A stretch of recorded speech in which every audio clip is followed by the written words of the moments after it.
Cells break down food molecules, such as glucose, through multi-step pathways. In the process of glycolysis, the breakdown of one glucose molecule into two 3-carbon molecules produces a net gain of energy that is captured by the molecules ATP and NADH. In eukaryotes, the breakdown product, pyruvate, is imported into mitochondria, where it ultimately feeds into the citric acid cycle and the electron transport chain. Glycolysis involves a sequence of 10 steps.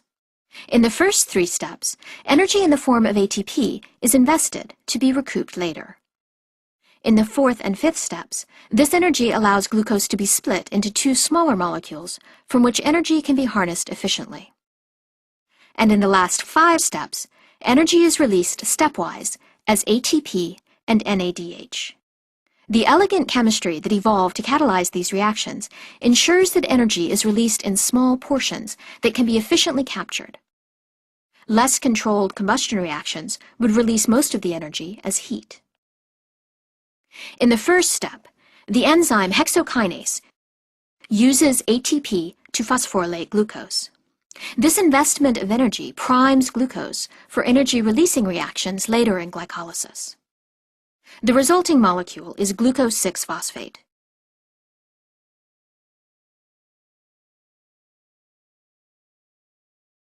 ADP is released. This first step of glycolysis is irreversible. In the second step of glycolysis, the enzyme phosphoglucose isomerase catalyzes the opening of the ring form of glucose 6-phosphate to the open chain form. The same enzyme then performs a reversible reaction in which the carbonyl group of glucose 6-phosphate changes position from the first carbon to the second carbon in the chain. This reaction involves a water molecule, which donates a hydrogen ion to the carbonyl oxygen. The hydrogen ion is then retrieved from the hydroxyl group on the second carbon, creating a new water molecule. In the process, fructose 6-phosphate is formed. The same enzyme, phosphoglucose isomerase, catalyzes the formation of fructose 6-phosphate into its ring form.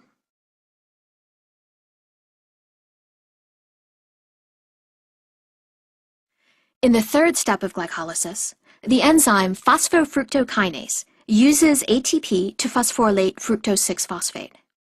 ADP is released, and the molecule fructose 1,6-bisphosphate is formed. This third step, in which the second phosphorylation event occurs, is irreversible and is a major regulatory point in the commitment to glycolysis. The phosphorylations in steps 1 and 3 represent an investment of energy that will be paid back in the later stages of the pathway. Step 4 of glycolysis begins with the opening of the ring form of fructose 1,6-bisphosphate into its open chain form. In this step, the enzyme aldolase cleaves fructose 1,6-bisphosphate into 2 molecules.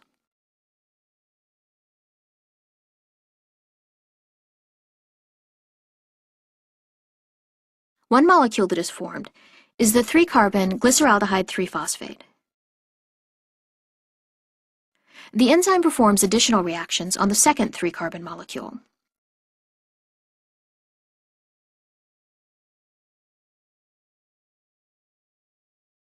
The second molecule is dihydroxyacetone phosphate.